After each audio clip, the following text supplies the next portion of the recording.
Let's all go to the lobby and have ourselves a snack. Hello, friends. Welcome to episode 1184 of the Juicebox Podcast. And if you know that song, you're old.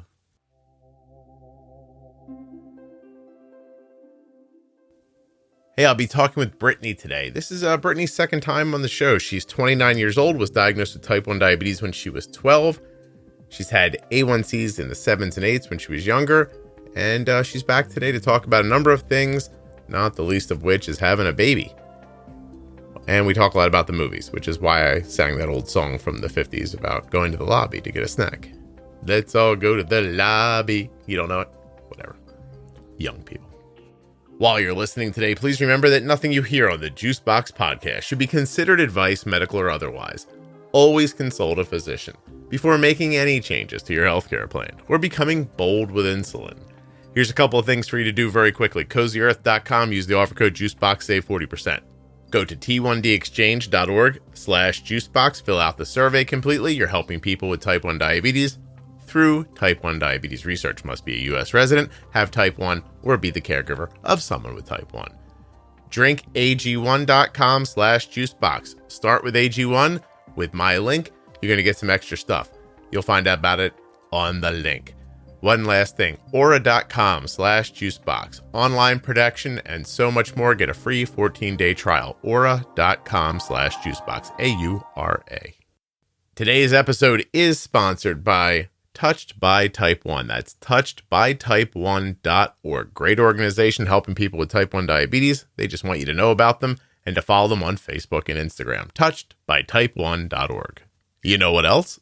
This episode of the Juicebox Podcast is sponsored by the Eversense CGM. And sure, all CGM systems use transcutaneous sensors that are inserted into the skin and last 7 to 14 days. But the Eversense sensor is inserted completely under the skin, lasting 6 months. EversenseCGM.com/juicebox. Today's episode is sponsored by Medtronic Diabetes, a company that's bringing people together to redefine what it means to live with diabetes. Later in this episode, I'll be speaking with Jalen. He was diagnosed with type 1 diabetes at 14. He's 29 now. He's going to tell you a little bit about his story. And then later at the end of this episode, you can hear my entire conversation with Jalen. To hear more stories with Medtronic Champions, go to medtronicdiabetes.com/juicebox or search the hashtag Medtronic Champion on your favorite social media platform. I'm Brittany.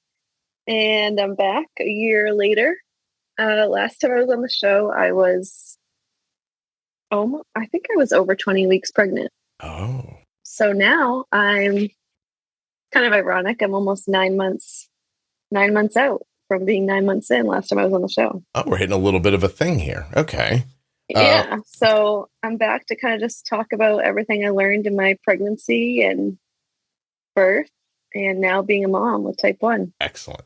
Do you know the episode we were on initially? The number? I don't remember the number. All right, let's see if we can figure it out. I'm surprised I don't, because I was very excited when I saw it. things go by. All right, here's what I can do. I will search the word pregnant. See if that gets me anything. Miriam, pregnant in Slovenia. That's not you. No. Colleen shares her pregnancy stories. Diabetes pro tip pregnancy. In vitro? Do you have in vitro? Nope. Okay. Now we go to your first name. Your first name's not in the title. I was the one that was accidentally pregnant before my wedding. It's interesting. I probably ended up calling it something ridiculous and now I can't search it. Do you remember what it was called? No, I don't. But now I have mom brain, so that's my excuse. All right, hold on a second.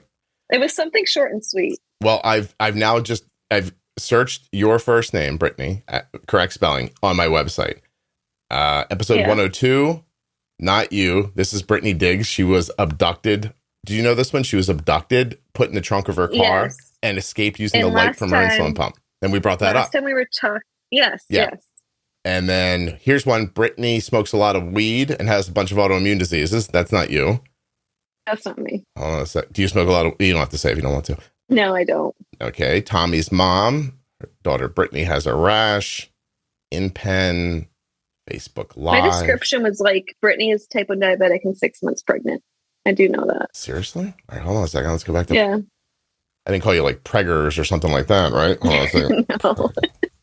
I'm spelling pregnant correctly, aren't I? Yes. Can you imagine if I wasn't spelling pregnant correctly?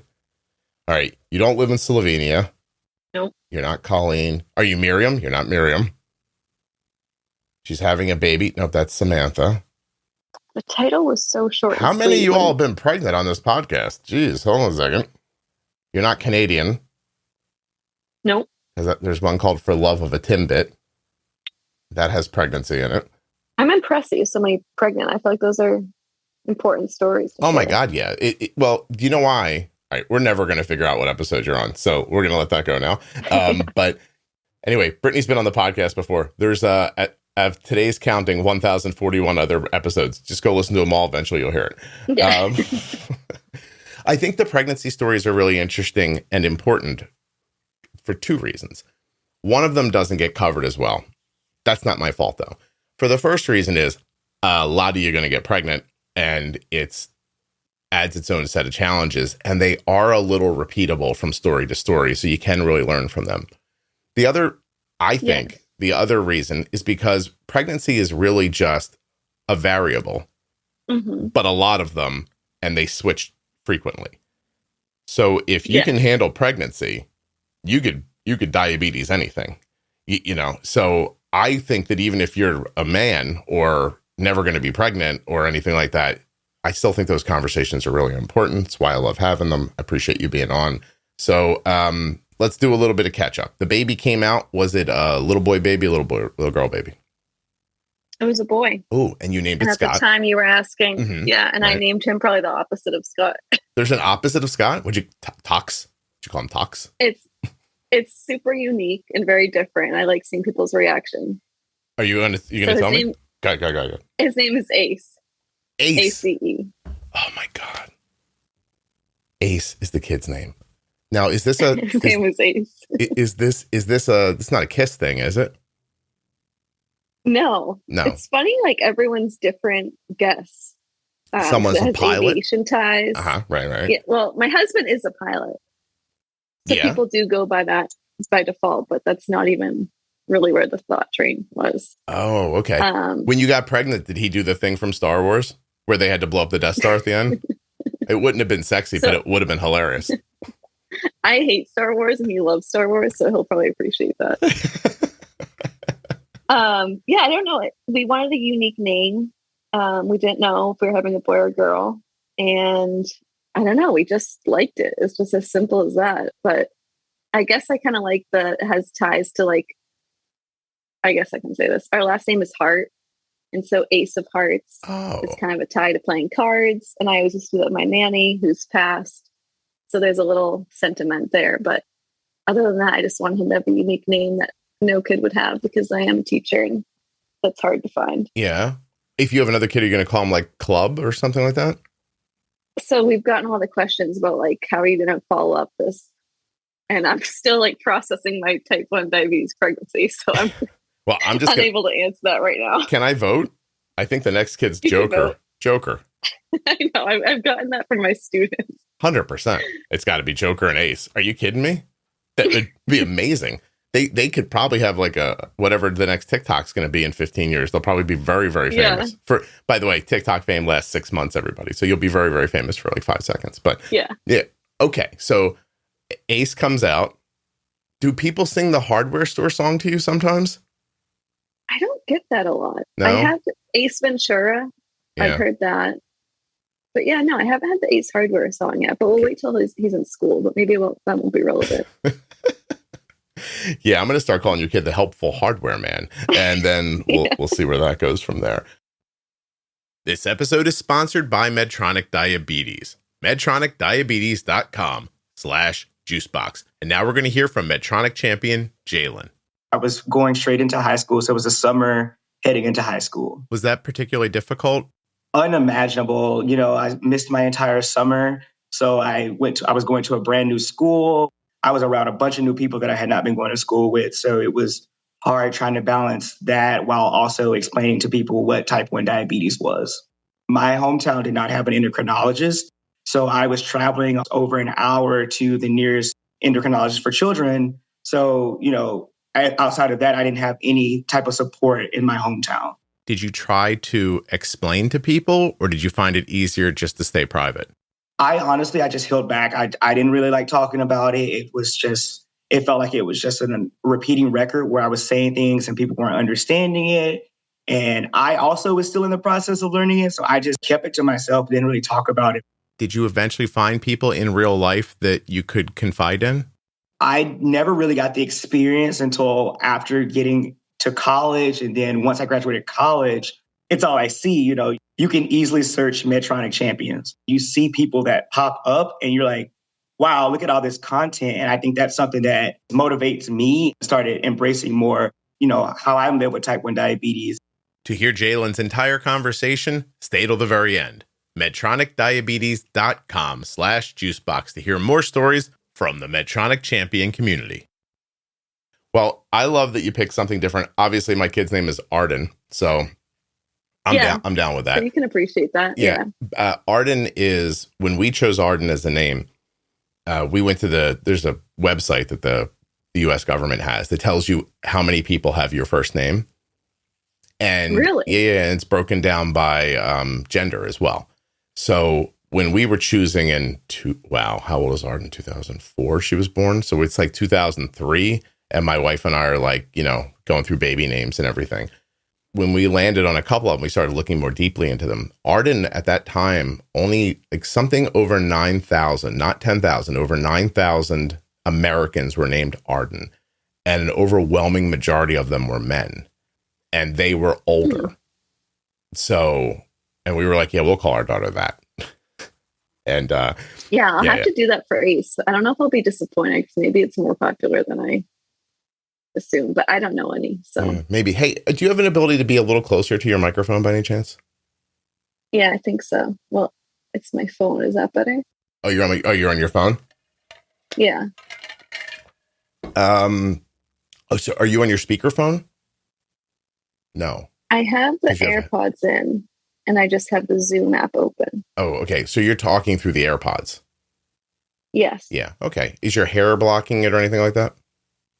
No. I actually have a headband on today. Okay. All right. That's fine. Don't worry. Hey, you know what we'll do? We'll just make the editor fix it. Fix this, Rob. There. Done. The poor guy. I'm not paying him that much money. He's probably like, you fucking fix it, asshole. Tell her to get a different headset and leave me out of this.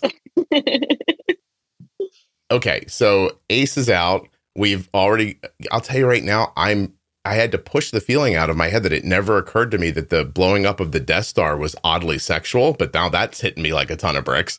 And so, really, did you ever think that? No, but I don't like Star Wars, and I've watched like 10 movies in my life, so I'm the wrong person to ask. Wait a second. You don't watch movies ever? No, I don't. Do you not like them? My husband has strongly encouraged. I don't like sitting for over an hour and a half staring at a screen. Fair enough. But I mean, there have been some really good movies. They don't capture you? They don't capture me. What do you do with that? I'm a big reader. Wait, are you not sitting while you're reading? I am sitting while I'm reading. Well, this is hypocritical of you, but okay. So, it is. But I won't read for an hour and a half. Okay. Fair enough. Before bed? Maybe 20, 30 minutes max. Yeah. Before bed? That kind of stuff? Yeah. Okay. On the toilet? You ever read in the toilet? No. Girls don't do that, do they? Do girls do that? I don't know. I got to add that to my list of questions that I ask people. Like, because men will like make an encampment. Yeah. Yeah. Oh, yeah. All right. I'm actually writing this down. Do women sit too long and do stuff in the bathroom that's not the bathroom? Okay. There's my description of that. Okay. So, but back to this. Well, what's the best movie you've ever seen? The best movie I've ever seen? It's interesting. You're not going to answer. I don't know if I can answer that. I mean, I'm a big Harry Potter person. Did you like my default answer? Did you like the movie? I did like the movies, but probably because I could relate to the book. Wait, have you seen them all? I've seen them all. Isn't there like 6? 7? 7. Look at me. So you've seen 10 movies. 7 of them are a Harry Potter movie? Are the other 3 like those bad remakes with the British guy in it? The British guy. I feel like they're all fucking British. Like what am I talking about? Some families sit around and like it's part of their family traditions and culture, I feel like, to watch movies. Mm-hmm. My family never did that. Oh. Like my mom still to this day does not watch TV. Does she have one? She has one. Is it embarrassingly old? No, because my dad watches it. Okay. But like to watch the news, like we just weren't TV movie people. And I know a lot of people think that's weird about me, but I kind of like to use it as a fun fact. A few of my most endearing memories are in movie theaters. Really? Yeah, like that sounds kind of creepy to me. No, I wasn't. No, it's not a Pee Wee Herman thing. This is a sweet thing. Hold on, I'm going to explain it to you now. Jeez. Please do. What did you imagine I was doing in the theater? I just don't feel like it would be an endearing place to make a memory. So one night, Kelly had to work late. The kids were really young. Like Arden was like 3-ish, maybe, which makes Cole maybe 5. And Kelly had to work late. Then her train got, oh, wow. Yeah. The reason the train got slowed down might not be in a good part of the conversation. So I'll skip over that. Let's just say some people like to step in front of trains when they're tired of being alive. So Kelly was stuck on the railroad tracks for a number of hours coming down from the city. And I was incredibly scared that I was going to fall asleep and not be there to pick her up, because we grew, like when we were, the whole time my wife took the train, we were too broke to pay for the parking at the train station. So I would get up early every morning and drive her to the train station and then come get her in the afternoon. So there was a movie theater not far from the train station. So I put the kids in their pajamas and I took them to a movie, and we watched Spirit Stallion of the Cimarron, which you're not going to know. It's an animated movie about a horse in the Old West. I have seen, isn't it kind of Disney related? It's DreamWorks, I think. Okay. I have seen like those types of movies. Okay. So my kids and I sit there, we're all in our pajamas. How many times have you thought, it's time to change my CGM? I just changed it. And then you look and realize, my God, it's been 14 days already, a week and a half. Feels like I just did this. Well, you'll never feel like that with the Eversense CGM, because Eversense is the only long-term CGM with 6 months of real-time glucose readings, giving you more convenience, confidence, and flexibility. So if you're one of those people who has that thought that I just did this, didn't I? Why do I have to do this again right now? If you don't like that feeling, give Eversense a try, because with Eversense, you'll replace the sensor just once every 6 months via a simple in-office visit. EversenseCGM.com/juicebox to learn more and get started today. Would you like to take a break to take a shower? You can with Eversense without wasting a sensor. Don't want anybody to know for your big day? Take it off. No one has to know. Have your sensors been failing before 10 or 14 days? That won't happen with Eversense. Have you ever had a sensor get torn off while you're pulling off your shirt? That won't happen with Eversense. So no sensor to get knocked off. It's as discreet as you want it to be. It's incredibly accurate, and you only have to change it once every 6 months. EversenseCGM.com/juicebox.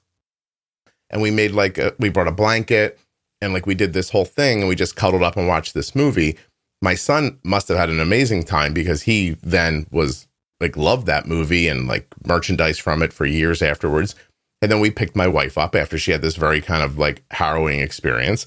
And I watched her look in the car and see the kids in their pajamas. And I was like, hey, we just got back from a movie. And she was delighted that we did that. And it was and so I remember all that. That is nice. Yeah. I remember a man's suicide very fondly, is what I'm saying to you. Yeah, well, someone's going to make the best of situations. Yeah. I leave that part out when I remember it, if I'm being 100% honest. Yeah. Yeah. I would too. Yeah. Thank you. I appreciate you doing it. But, oh my God, Romeo is Bleeding. Do you know that movie? No. Gary Oldman. Me and my friend Mike are seeing it in this theater. It's a sparsely, there's not a lot of people in the theater. And this group of young kids come in. They're a bit rough and tumble. You can hear as they're coming through the place. But the movie's an hour and 15 minutes into the film. So obviously their movie ended. They were sneaking into another movie. Big group of kids. They come in. They're going, Romeo, where art thou? They're doing that coming in the theater. They settle in 2 rows behind us. And 2 of them one of the women and one of the men begin to copulate. You know that word? Yes. Yeah. So she's seated and he's facing, and it becomes obvious after a moment that they're trying to blow up the Death Star. And I'm like, these people seem dangerous, but Mike was going to say something. And I remember putting my hand on his, and I was like, do not say anything. I'm like, they're willing to walk into a movie theater screaming and then have intercourse. I don't think we're up for this fight. You're not. No. Yeah. Anyway, that's a movie theater memory I'll have for the rest of my life. Yeah, you have some really positive, funny ones. I've been to a lot of movies, though. Yeah, I have not. Yeah, when I was younger and angry, I remember schooling a bunch of people on how to be quiet in a movie theater. And after I did it, every adult in the room applauded and thanked me out loud. Well, now I'm definitely not going to be going to the movies because now I have a baby. And that's something that we have not figured out how we can do. How old's the baby now? Would we say 9 months? He's 9 months on Sunday. Oh, well, you're not going to make any effort to take that kid to a movie. You won't even take your own kid to a movie. Or you won't even take yourself to a movie. Right. I mean, my husband will, though. He feels very strongly on the other side. Like, his family's the type of family that will randomly, like, send a movie quote in the family group message and everyone's guessing. And I'm just silent. Have you never seen a movie on Christmas Day? No. Oh, the best time to go. But what's ironic is I actually worked at a movie theater in high school.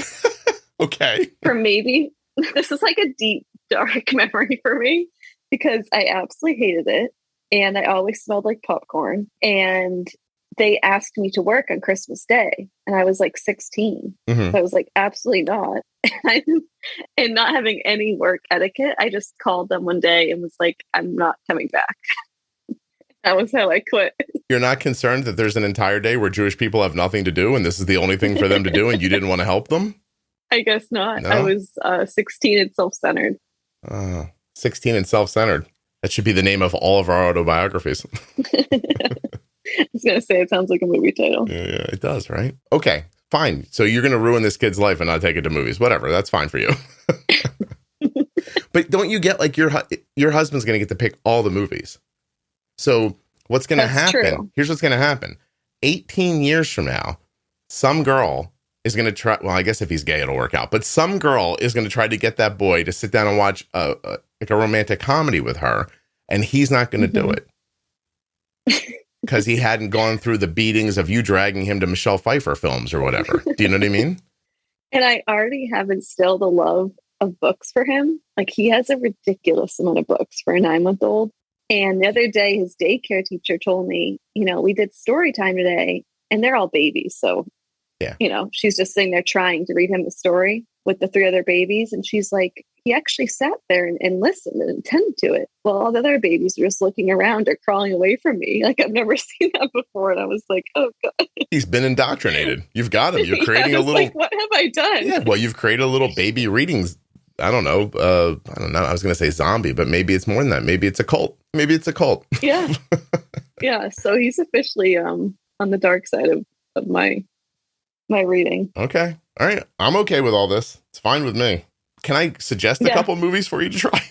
Yeah, you can suggest them. At the end, I'm going to make a list. I'm going to make a list of movies while we're talking that I think you should try. Do you have anything that you enjoy more than something else, like a genre? I like movies that make me cry. Oh, I love to cry. I'm a big sap. You want to cry. All right. I'm going to think about that while we're going. All right. So Ace's dad puts that baby in there. You come on the podcast. Kid cooks, comes out. What'd you learn? What'd you figure out? So I think, your whole premise of the podcast is being bold with insulin. And I talked a lot on my last episode about how I never really knew how to do that. And I think it mostly comes from the fact that I was afraid of insulin for a lot of the time that I had diabetes as a teen and didn't really know how to use it properly, I guess. Like, I think a lot about how when I was diagnosed, I feel like I was told, this is insulin, count your carbs, use this ratio, take your insulin, don't go low. Right. Don't go low. And don't go low. Low is so scary to avoid it at all costs. If you're low, like, make sure you eat 15 carbs. And make sure your blood sugar comes up. And if it doesn't in time, eat another 15 carbs. And I think I followed that script and it didn't really get me anywhere. And I became afraid of using insulin. And then I really had to deconstruct that idea. Right. In order to get the A1C and the numbers, the 70 to 140 range is what's recommended for pregnancy. Mm-hmm. And that was probably the biggest barrier that I had to break through. And I did it slowly. I did it step by step. I want to hear about it. To get to where I needed to be. Yeah. Tell me first, how old were you diagnosed? 12. Okay. So through those years, where were your A1Cs at? Like what was average for you? Always in the 7s or 8s. 7s or 8s. 7. Yeah. But I think I talked last time too, how I was very much a person that was like 300 or 50. Mm-hmm. So I just kind of balanced out in the middle and I got A1Cs that looked okay on paper. Yeah. That's pretty common for then, for sure. Yeah. So is the pregnancy what makes you like figure it out, or were you on your road to that before then? Definitely the pregnancy. Okay. So I had an endocrinology appointment, you're getting married, you're going to start a family. Yes. And then she told me the numbers, told me the expectations, and just that was pretty much it. And I was so overwhelmed. I had recently got Control IQ, which helped me immensely. Yeah. But I still was I was 6.7 with Control IQ. Okay. So I still had to learn how to use strategies and skills and just knowing my body and trusting insulin to get it under 6. Let me ask you quickly, was it strategies and skills, or was it the amount of insulin, or was it both that you were lacking? It was both. Okay.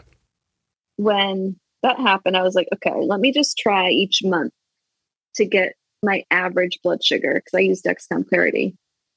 So I think when I started, this was 165 was my average. Mm-hmm. And I knew a weakness of mine was pre-bolusing. I had known that since forever.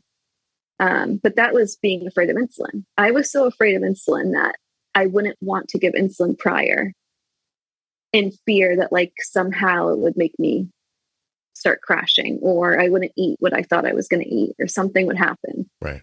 So I had to work around that. But, I started just pre-bolusing even 5 minutes, 10 minutes, 15 minutes, until I got up to a nice 15-minute pre-bolus, would slowly start to see myself come down and then eat. And that alone, I think, brought me to a 130 average. I mean, it was life-changing. I tell people all the time, I think pre-bolusing brings your A1C down a point. And it just, it cuts out a lot of spikes and a lot of those times where your blood sugar hangs high, and it stops lows later, which stop you from eating more food and going back up again. Right. It completely stopped the roller coaster that I was often on. Yeah. Okay. That's amazing. Well, I know the onus, right? You do it because you're pregnant and this doctor's probably sitting there telling you, I mean, you just had this baby. You're 29. 20, Mm-hmm. Right? So you lived for 16 years with diabetes with an A1C in the 7s. Is that about right? Yeah. Yeah. Okay. So this is a complete change for you. You have to do it because it's a complete change. Yeah. Because you have to do it because you want to make the baby. That's really it, right? Right. Yeah. And I genuinely didn't believe that I could do it. Really? I had been so stuck in because it was 16 years, or 15 years of living like that. And I just thought I knew. And I don't know. I knew I was afraid, and I thought I knew what I didn't know. I don't know. So I was going into it very overwhelmed. So I did that for a month. And then the next month I focused on accurately treating lows. That was another big weakness for me. Once again, being afraid of insulin, over treating. So you were treating lows, over treating lows, then not putting any insulin in for what you had just done with the food. Right. Okay. Because I was terrified of being low. I've never had a seizure, but that was always a big fear of mine. And honestly, the way I was educated in the hospital, my family was really afraid of me going low as a kid. So when I would be low, it was urgent, drink this whole glass of chocolate milk. That's just something that I see now is completely unnecessary. But at the time, that was what we thought we needed to do to keep me safe. Mm-hmm. Wow. And you broke this up into pieces because, well, I have to tell you, you're talking about crying earlier. You just said, I genuinely thought I couldn't do it. That almost made me cry. I got momentarily, but I wasn't choking back tears, but I had that I don't want to like paint myself as unstable, but I got that welled up feeling like, oh, that's so sad. Not just because it is. Yeah. For a number of reasons, not just because you were trying to have a baby, but just in general, I found it sad. But so is that why you broke it down into steps? Because it felt undoable and you thought, I'm going to have to do this in segments? Yes, I could not. I knew like the areas I needed to work on, like not over treating lows, pre-bolusing. I started pairing protein a lot with meals to help stay stable. Mm-hmm. I'm trying to think of, movement, like using like walking if I'm like above a certain number. And I knew if I tried to do all of those things at once, it would be too much for me. So I just did one thing at a time until I was in all those habits at the same time. Very nice. All right. I have my first movie for you that I think will make you cry. Okay. It's not a particularly good movie. It's a manipulative movie. Like it's trying to make you cry. But okay, I saw it under protest with my wife in a movie theater. Like it was one of them. I must have looked like a 4-year-old being drugged there. Like, I don't want to see this do a movie. There's other good movies out. Why are we watching this one? It's again, I'm going to just tell you, it's not a good movie. But Life as a House. Kevin Klein. Oh God, I'll look. Hold on a second. Okay, I'm writing it down. All right. It's not a good movie. Don't watch it. No one listen to it and be like, I'm about to see a good movie. It's Kevin Klein, who, by the way, I think has a kid with type 1 diabetes. I probably shouldn't say that. To watch it. No, probably shouldn't say that in case it's not true, but I feel like he's been involved with JDRF before. Hold on a second. Look at this Kevin Klein rabbit hole we found ourselves down very quickly. You don't even have to tell me it's not going to be a good movie because I don't watch Kevin Klein. My expectations are low. Hold on a second. Kevin Klein and Phoebe Cates. Do you know who Phoebe Cates is? No. Oh, that's upsetting. Wait, hold on a second. That means you've never seen Fast Times at Ridgemont High? No. Unbelievable. I disappoint a lot of people when I get to this topic. Oh, I try to avoid it. She's 60. Oh my God. Phoebe Cates, if you're listening, is 60 now. And when I was a young person, she was a hot girl in a bikini in a movie back when they used to put a lot. Listen, for you young people, you don't know this, but movies had boobs all the time. Like that was a thing. Like if you went to a movie and some girl didn't take her top off, uncensored, you were just like, what happened to this movie? Where's the boobs? like it was like that. Phoebe Cates is married to Kevin Klein. Kevin Klein, a terrific actor. Phoebe Cates, a lovely woman. They have a 29-year-old child named Owen. He has type 1 diabetes. No way. I know things. Yeah, damn it. All right, so. Yeah, you really pulled that out. I really did. That's amazing. That's why you people are listening to this podcast, for the depth of good information I have in my head and completely useless information that I have in my head. So, wait, Fast Times at Ridgemont High. No? No. I'm Really? telling you, I disappoint people because I cannot relate. Like if I'm in a public situation and people start talking about movies, I just want to leave. I just want to melt into the ground. If someone says Spicoli to you, it means nothing. No. All right. Jesus. Whatever. Okay. All right, it's fine. I'm going to give you here's my second crying idea. But it's a big ask. And people are going to think I'm out of my mind, except for the people who know what I'm talking about. You have to go watch all the Marvel superhero movies. I've been forced to watch some of these. You have. These are the ones that have like the extension at the end after the credits. Yes. I can't believe that's how you know about the Marvel movies. You're like, they put stuff at the end of the credits that even makes me sit there for that. That's it, right? And my husband won't leave the theater. Yeah. And he won't take you to a decent dinner, and he's too bloated with popcorn to even give you a good time afterwards, and you're just sitting there all annoyed. Is this all right? Exactly. Yeah. Okay. And you're in New England, so it's cold as hell, so you're pissed all the time. So, okay. So here's why. I think it's in Endgame. So did you see Endgame? I mean, spoiler alert for the 4 people who haven't seen these movies, but like when Iron Man dies, have you seen that? I don't know, probably. And they have a funeral at the end at a cabin. I think I have seen this one. Oh my God. This is so. All right. Here's why I'm saying this. I think people who have seen them already probably know why. I don't know that I've ever cried more in a movie, which felt ridiculous to me when it was happening, because we were, in fact, watching superhero movies, okay, which don't have a ton of heart to them usually. And these are movies that have been out for like, I don't know, at that point, it felt like a decade. Like we were getting to the end of it. Maybe that had something to do with it.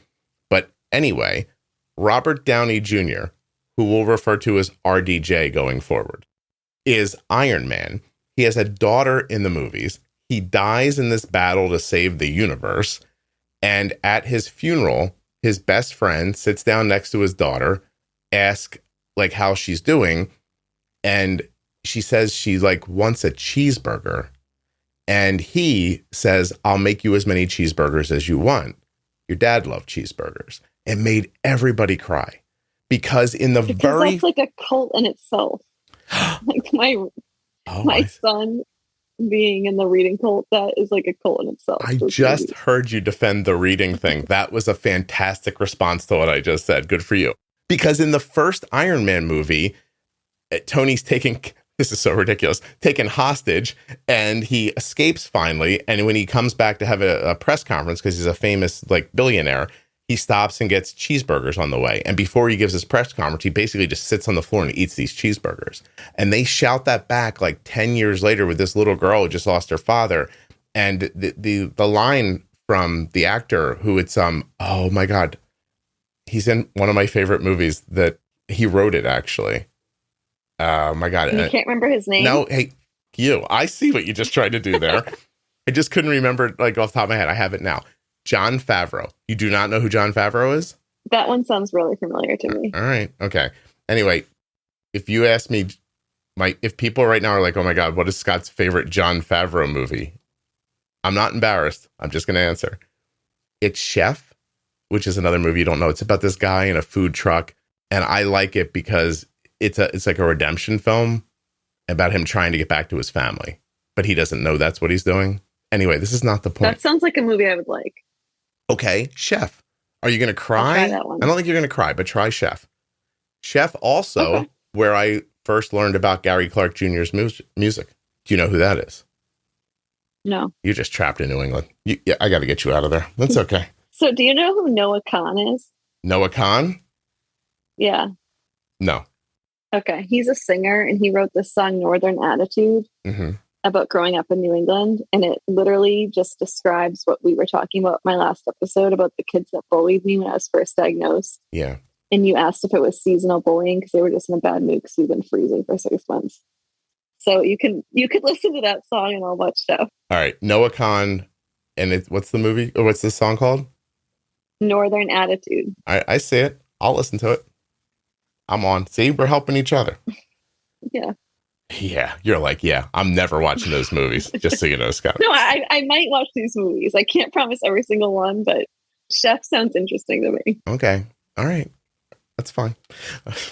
So much like we're trying to get you towards a normal life, in segments, you break up your diabetes into segments and you teach yourself to pre-bolus first. How long did it take you to get over that fear and to put it into practice?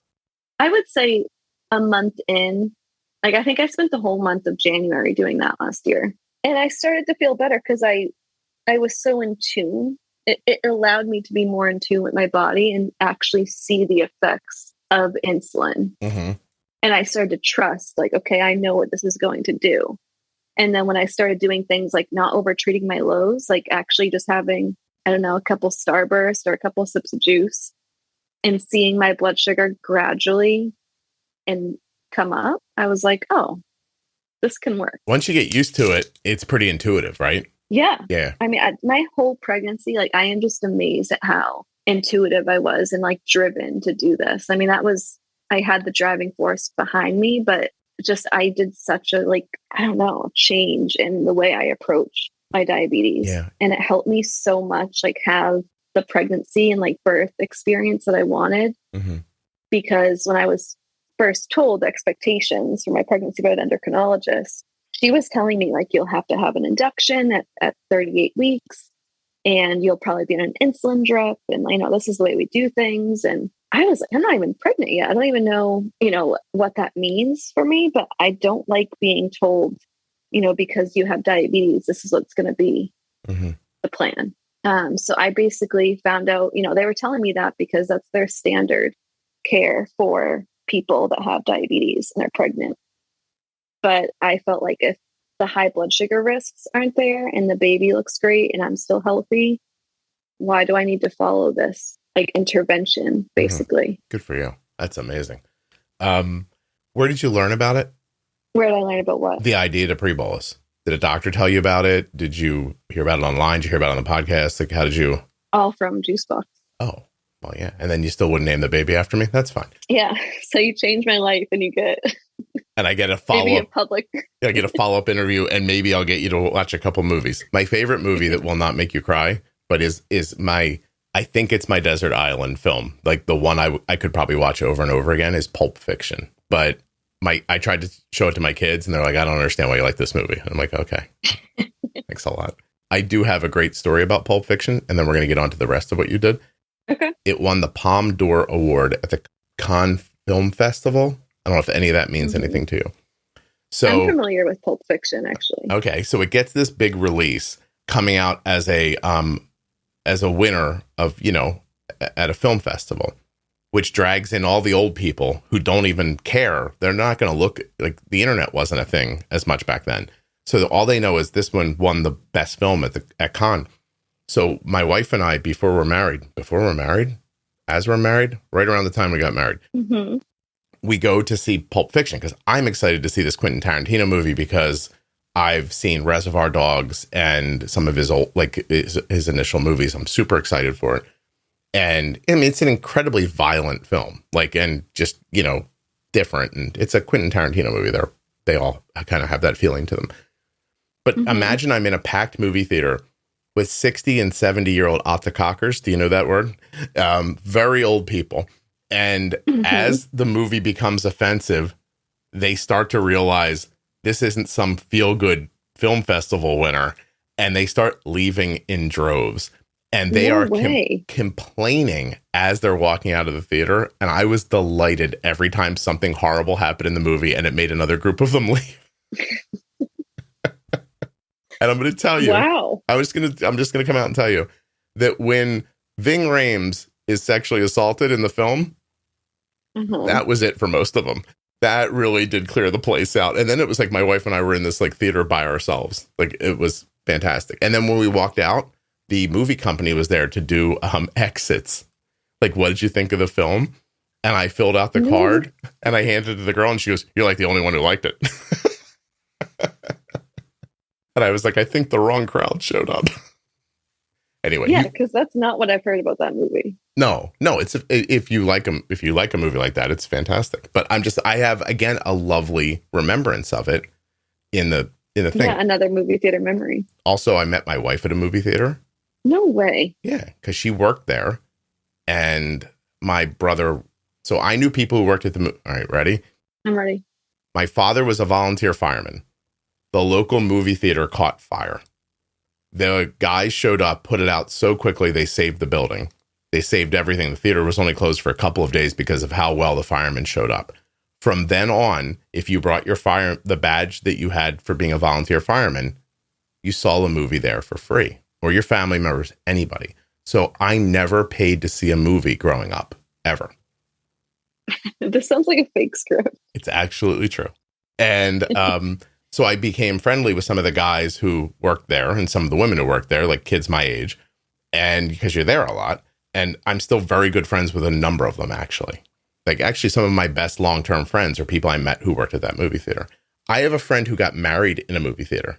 Like, they walked down the aisle, like, and then got married in front of the screen. So I've been to a wedding in a movie theater, right? Point being, I spent a lot of time there. And one day when my little brother needed a job, I was able to get him a job at the movie theater.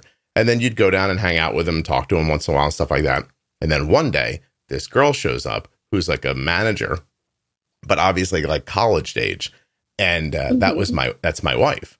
Now, she had gone to an island vacation with her girlfriends, and she came back very tan with her hair braided. And when I saw her, I thought, and this is a quote from inside of my head, I would like to have sex with that girl. How old were you? I don't know. In my early 20s, maybe. By then, I don't know, 21, 22. I'm not sure. like in my early 20s. True romance story. Yeah. True Romance, by the way, a movie Quentin Tarantino wrote. Really? Yeah. I feel like I've heard of that one too. I could do this all day. Christian Slater, Rosanna Arquette, right? Oh, so good. Not the point. So I met my wife in a movie theater.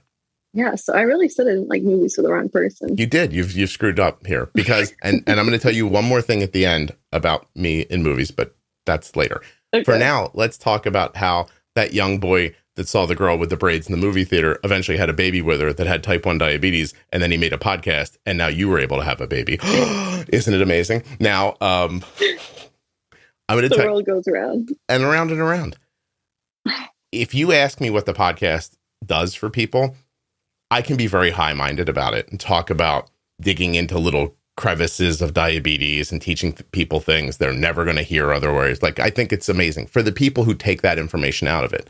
But for most people, what I'm going to tell you is, I think I just taught them about timing and the idea to pre-bolus. The overwhelming amount of notes that I get from people that just say, I learned to pre-bolus from the podcast and it changed my life, it would be hard for me to put into words how many people say that to me. So it doesn't surprise me. It's fantastic. But you kept digging because of the pregnancy thing. So you figure out the pre-bolusing first. So I was probably around like a 6.3 A1C from pre-bolusing.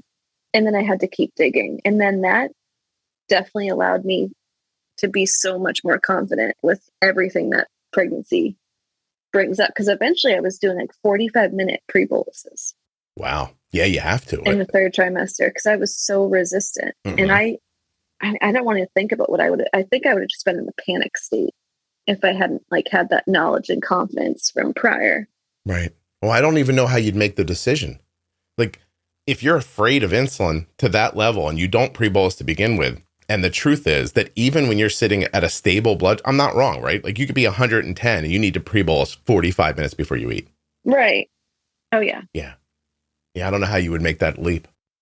Right. And I think it would have led to like, I actually didn't end up getting induced. I was never an insulin drip.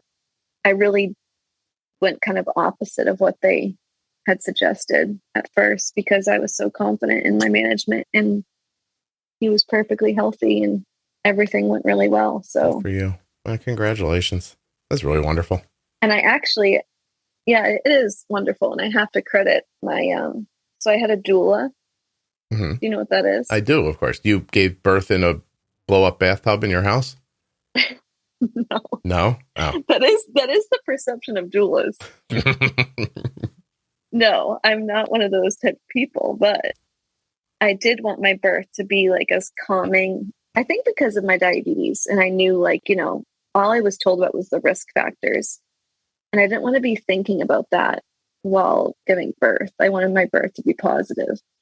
So she actually has type 1 herself.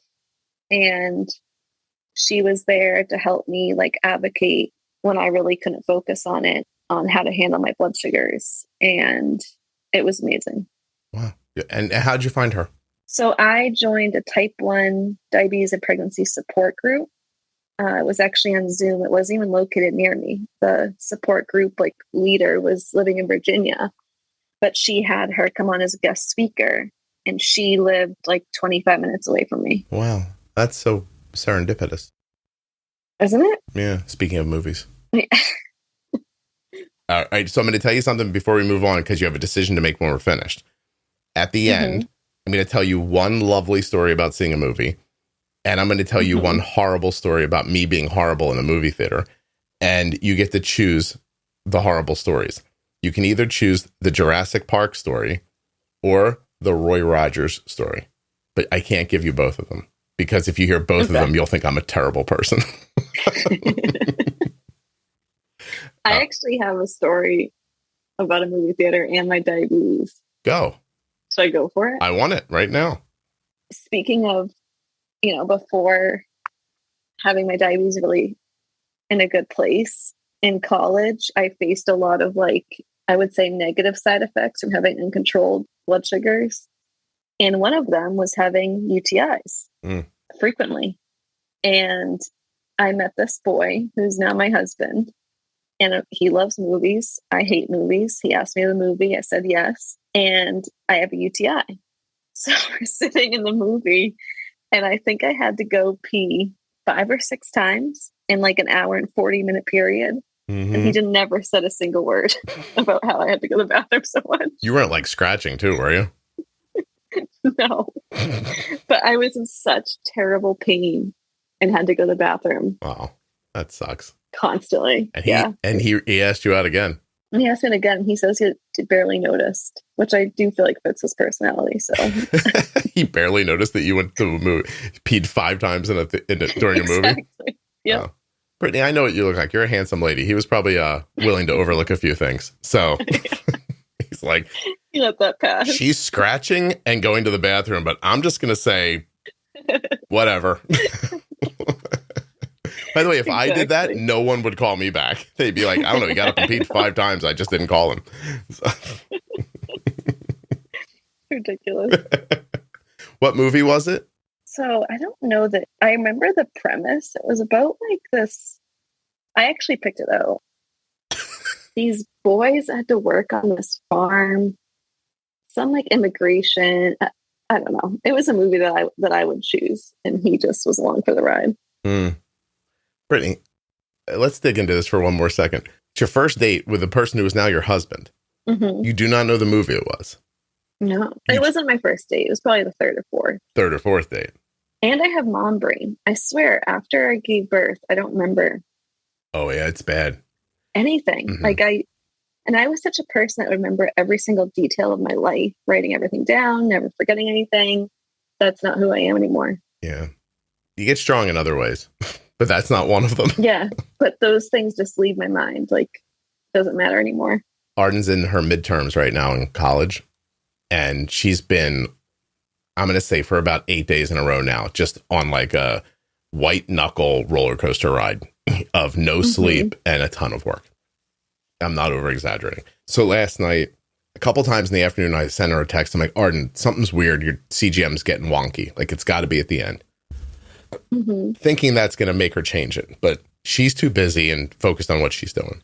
So about 8 o'clock at night, I'm like, Arden, please. I had to get up this morning at 4 a.m. to take Cole to the airport. I'm not up for being up late tonight. And she's like, well, you can sleep. And I'm like, no. I'm like, if you're not getting any like glucose readings, that means your algorithm's not working. And I'm not just going to go nappy time and wake up and find out my kid's dead. So I'm like, I won't be going to sleep. So if you could just, Dad, don't tell me what to do. I'm like, oh, come on, please. I don't think she changes the CGM until midnight. And I'm up with her. I'm texting her. I'm like, I'm up. She's like, go to bed. I'm like, you do not understand what it is to have a child. I'm like, I'm up with you. I've got your back. Keep doing what you're doing. But I'm staying up with you until there's readings from this thing. So she flips it on. All good. And then, I'm like, all right, I'm going to sleep. But like a few hours later, she's low, probably because the algorithm wasn't cutting back her basal that she needed to cut back while she was, working for the hours before. Yeah. So now I'm like up, waking her up, getting her to like have some stuff, treating this blood sugar and everything. And it's like 4:15 in the morning. And I think I've been up for 24 hours and I'm too old for that, Brittany, but I didn't have any trouble doing it. But if you ask me a question like, who's Jon Favreau? I'm like, oh, I know this guy. I can picture him in my head. He makes that movie Chef. I love that movie. They turned it into a TV show on Netflix, a cooking show, which I absolutely adore. He does the cooking show with this guy named Roy Choi. And I think this, and I know and I can't think of Jon Favreau's name. And I think that's from having children. So. Especially children with diabetes. So. Yeah. That's interesting so she's in college and you are texting her like that. How is that interesting? Because I never had that experience. And I always think like it did my parents good because it is so stressful. Oh, I'm going to die sooner than other people, Brittany, probably. But that's okay. It's part of the bargain when you make a baby. Do you think you'll always do that for her? I mean, there's going to have to be a time where she's paying for this stuff on her own and she goes, you can't follow me anymore. That has to happen eventually. But I still hold Yeah. Is she okay with you following her? Yeah, she's fine. Listen, in any other situation, I don't know a way to put this. In any other situation, I'd be like, hey, that CGM doesn't look right to me. I'd get rid of it. Right. and she'd do it. She's so busy, she can't fathom stopping. Yeah. So I say to her, Arden, you are going to spend 5 minutes changing your Dexcom at some point tonight. If you do it now, it will make later easier. And she knows that. She didn't, and then it wasn't easy. No, she didn't do it. She waited hours and hours and hours to do it. Like, she didn't have CGM readings for like 3 hours last night while she was doing her homework. Like, it was done, right? Actually, I think it just expired at that point. And because of that, her algorithm's running her baseline basal rate, but it's not cutting back if it needs to. It's not doing any of the gazintas that it does, right? And so I think that's what led to a low, like literally at like 4 o'clock in the morning. But she's so stressed out in that moment with school that I get it. Yeah. She cannot fathom stopping for 5 minutes. And I think in her mind, she's like, I'm going to get all this done, then I'll change my CGM. But then she changes it and goes right to sleep. And I would say that this exact scenario is the only sticking point we have with diabetes while she's away. It's this one scenario, this exact one here. Don't change it before you go to sleep. Well, no, that she won't just stop and do it so it doesn't cause her a problem later. Yeah. But if she's not busy, then she's happy to do it at the right time. That's the only problem we have. Yeah. But anyway, I stayed up and I watched the rest of a bad TV show that I'm enjoying. And then that was it. Well, it's amazing. When you were in college, how valuable would it have been if somebody was just kind of had your back a little bit? I think it would have been really valuable to me in the long run, but I think I would have felt, I don't know, annoyed or babied, maybe for lack of a better word. Isn't it funny, as a 30-year-old person, you're like, I would pay somebody to do that for me. And when you were 19, you would have been like, why these people won't leave me alone? Right. And my husband was absolutely amazing in my pregnancy with his support for my diabetes. Oh, tell me about it. I let him tell you more about that. Yeah, tell me about what he did. He did everything that you just did for Arden. I mean, just like staying up with me, encouraging me, really knowing my diabetes so well that he could give me like his insight into, I think you need maybe, I don't know, just a small correction here, or, you know, I'm rising above 160. I think it's going to come and stabilize in 5 minutes. Let's just wait this out. Like, having that insight for me, amazing. I mean, it took so much of the weight off for me and didn't make me feel so alone. Gives you a partner. Yeah. Listen, I will tell you that I think Arden was irritated twice last night by me around this idea. But here's when she stopped being annoyed, and here's when she stopped being annoyed and then eventually changed it. I said to her, she said, just go to sleep. And I said, that's not how being a dad works. I'm fine. I've got your back. And then she was okay after that. And, you know, like, I think I just kind of broke through a little bit to her. Yeah. And I also know she's under a lot of stress and working hard and up late. She was in her fashion class yesterday afternoon, and the school sends around this person, like, I guess it's like a guidance position, but I'm using like high school terms. And they go from class to class, and they're like success supervisors or something like that. So the woman walks into the room, kind of surveys the room before the class starts, sees the project my daughter's about to hand in, looks at her, looks around, blah, blah, blah. She goes, I see the star in this classroom, she says to everybody. And Arden's like, I sat up and I thought, I wonder who the star in this classroom is.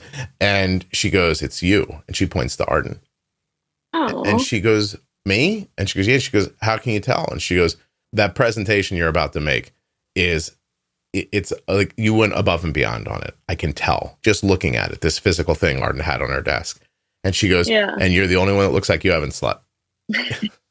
Arden's like, great. I look like shit. That's how this lady knows I'm going to be successful. I hate that compliment. And she's telling me this over FaceTime yesterday afternoon. And she's like, I don't love that compliment. And I said, I once got a compliment from somebody when I was writing a book that is so insulting to me and the people writing the book, I'll never say it out loud. And Brittany, I'd be happy to tell you when we're done recording, but anybody who enjoyed my book would be insulted by it. Yeah. And I was like, this is a compliment, but it isn't.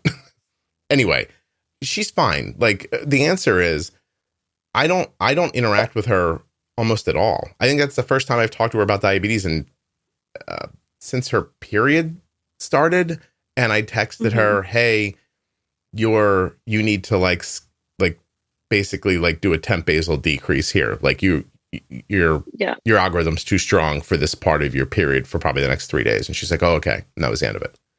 I don't think I've talked to her for 2 weeks before this moment. You know, I know some people listen to this and they're like, he's up her ass, and they're always talking. I'm like, I barely ever talk to her about it. So yeah, I definitely don't think that, but I mean, when I was diagnosed and stuff, my parents, I was at an age, I think I did talk about this, but an age where I wanted to be independent. Mm-hmm. And to me, independence meant like I could do this alone and no one should have to help me. And I really prided myself on that for so many years. And then there's that feeling too, where it's like, I didn't want to feel like I was messing up my diabetes. I wanted to feel like I had a handle on it. Mm-hmm. So any advice that I was given, like it took me a while to be okay with my husband having input, like, and not be defensive over it. Oh, you're saying being given advice made you feel like you were failing? Definitely. So even if someone said something to you that was accurate and you were like, oh, hell, that is right, you'd resist it so that you wouldn't have to feel like you've been screwing up. Yeah. Oh, okay. Oh, that's interesting. It's funny because my husband, now I don't want the help anymore because I'm not pregnant, leave me alone. I got this. But also, like, I'm enjoying just being over 140 without thinking, oh my God, am I hurting my baby? So I think the other day I was drinking this iced coffee and he looked at like my graph and he's like, that's going to really spike you. I just like tested him. Did you say, like, say less? Yeah. You know what's going to spike you when I kick you out of this house and you're still sending me money for 18 years. I'm like, I am not pregnant anymore. Let me live. Do you know how hard that must be for him? Yeah, it's hard for him, but we both had this transition. Like after the baby was out, like, okay, we can breathe. Like my blood sugars don't need to be in this range without us thinking about the possible consequences of that. I think that in any decent relationship where people love each other and they're married, there's this feeling of like, I don't want you to die. Like, I want you to be healthy for a really long time. And when you see a spouse doing something that's not good for their health, it's very upsetting, for me at least.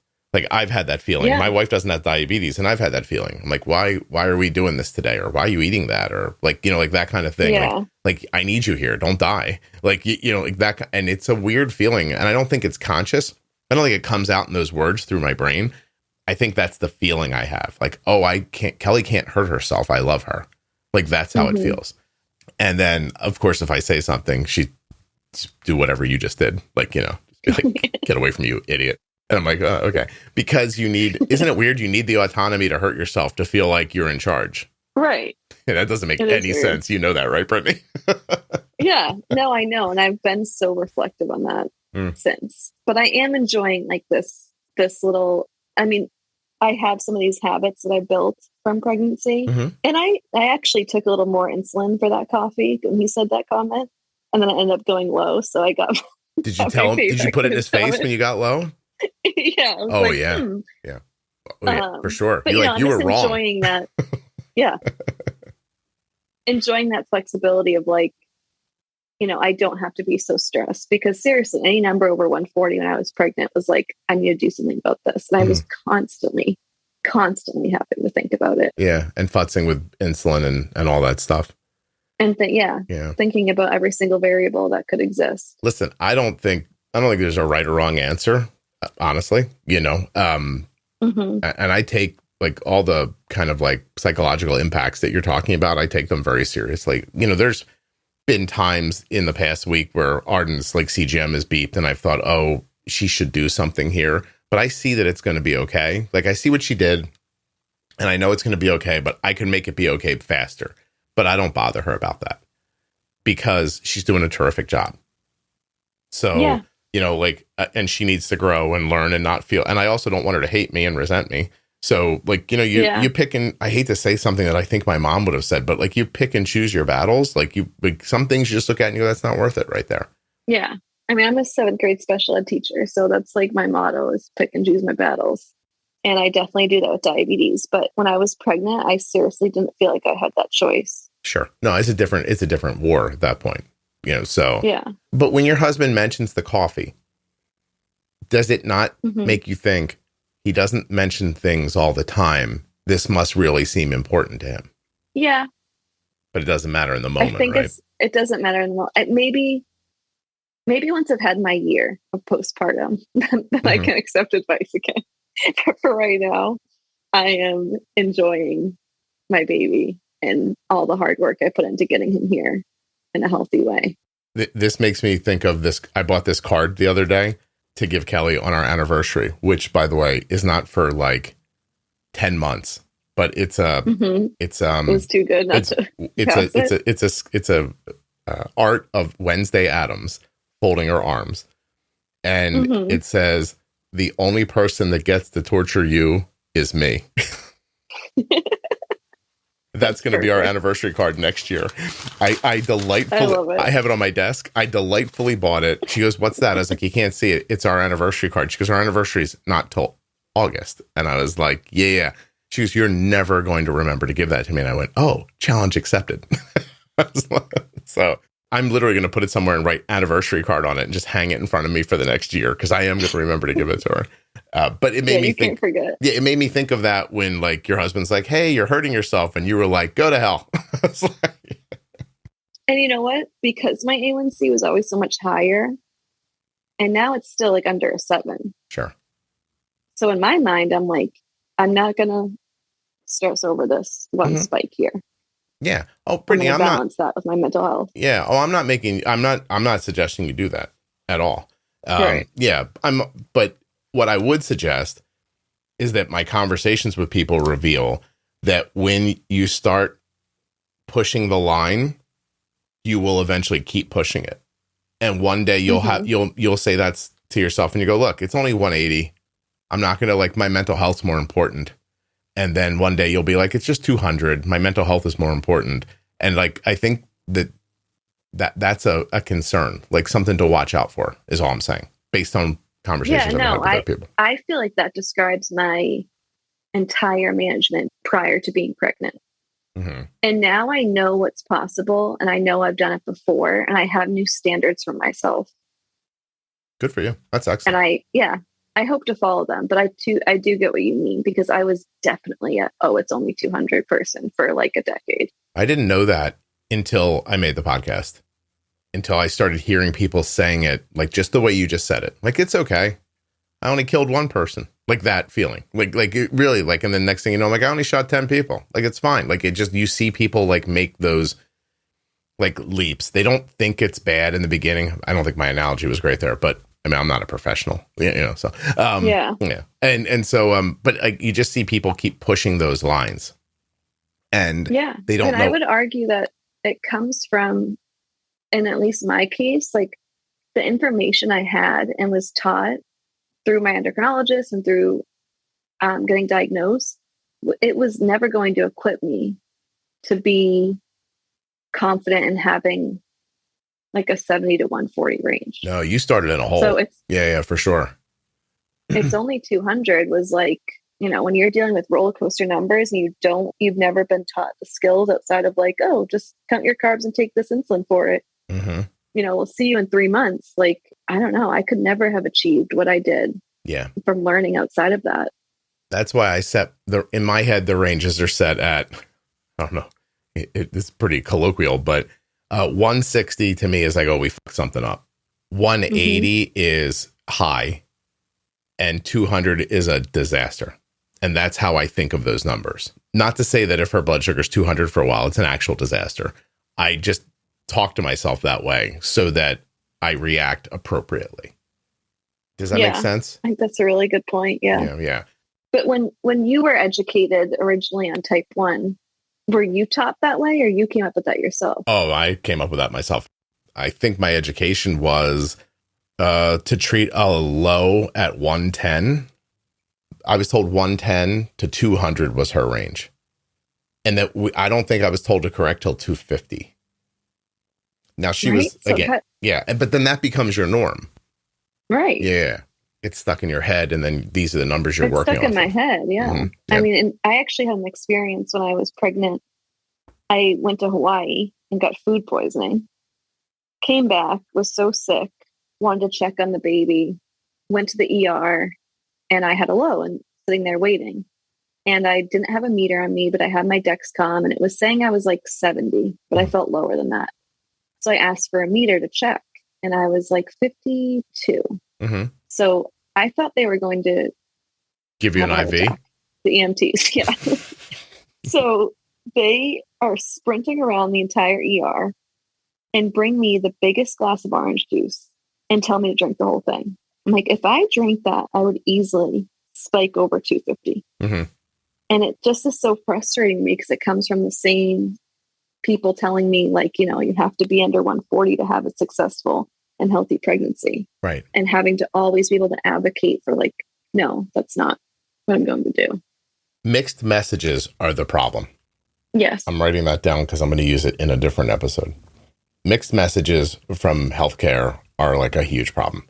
Like, don't go over 140, you'll kill that baby. Here, drink this orange juice. Yeah. And then I saw the doctor after, and I was rechecked. I was 130 from, like, I don't know, 5 sips. Mm-hmm. And she told me, you know, you're really low earlier. You should keep eating. But she doesn't know what she's talking about. Right. But that I walked out of that visit that day and was like, I need to stick to my gut and intuition about decisions I want to make for my birth. Good. Good for you. Because I can't follow this. Like, it's not, I know it's not right for me, and I know what I'm capable of, and it's not this. You know, in fairness to that doctor, the people she normally sees probably are not well managed. And so if they're 50, she's probably seen people have sugar and then crash down again because they've got way too much insulin going. Right. That's a good point too. Yeah. For you, you were sick. So, and a stomach thing, which can, I mean, for a lot of people leads to lower blood sugars. Mm-hmm. And you knew where you were. Like, you knew you weren't far off. You knew you weren't crashing low. You knew you were just bumping this back up again.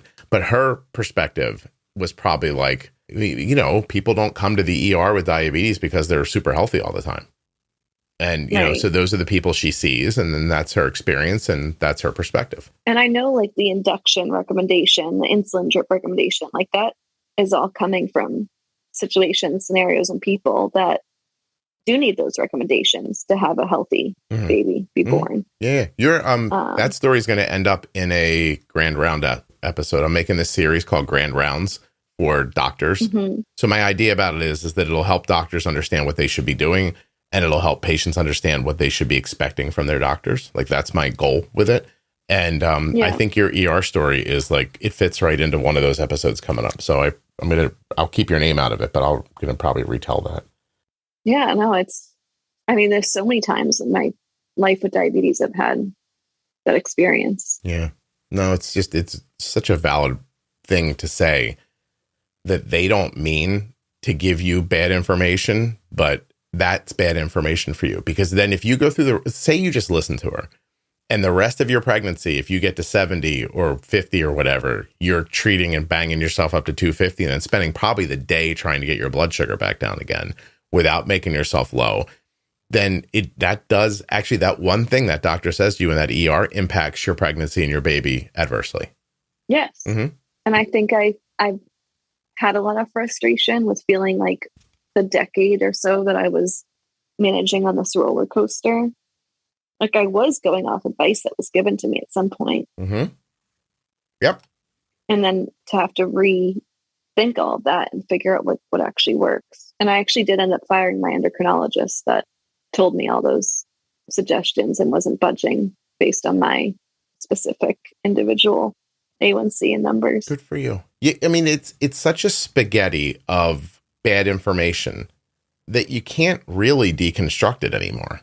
It's just too many things have been said too many times over too many years that are incorrect or slightly wrong that now are intersecting with other ideas. It's a twist of, it's just like fishing line. Like, sometimes you just got to cut it and throw it away, because you're never going to deconstruct it and figure out what's right.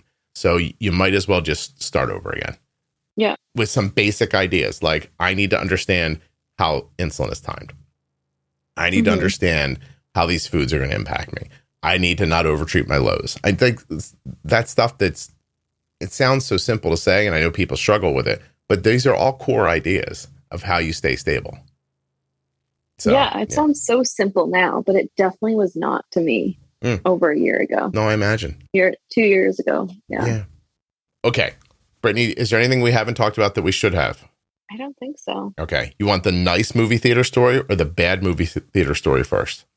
The bad one. Okay. Do you want the Jurassic Park one or the Roy Rogers one? Jurassic Park. I actually know what that is. Damn it. They both make me sound terrible. This one, if I tell this one correctly, and I mean completely, I'm going to sound like an asshole. I want you to keep in mind I was young, but honestly, not that young. Jurassic Park comes out. It is like the biggest movie in the world. You have no idea. Like, they made dinosaurs look real. It was, for younger people, you're like, I don't understand. Like, it's like when I tell you how amazing it is to have a cell phone, but you're 19 and you don't get that. Jurassic Park was a big deal. Those dinosaurs looked real, right? So me and my friends were all seeing Jurassic Park. We're super excited. And the movie opens up and there's an opening scene and we're all just like blown away by it. We start talking during the interlude. Do people know what that is? They play some music, run some credits, stuff like that. Well, there's this woman ahead of me, in front of us, in the row in front of us, and no one in front of her. So, oh my God, I really shouldn't even tell this story. God damn it. Okay. So the interlude comes and we start talking to each other to like just marvel at like, Jesus Christ, these fucking dinosaurs look real. Like, we were like stunned by it, you know?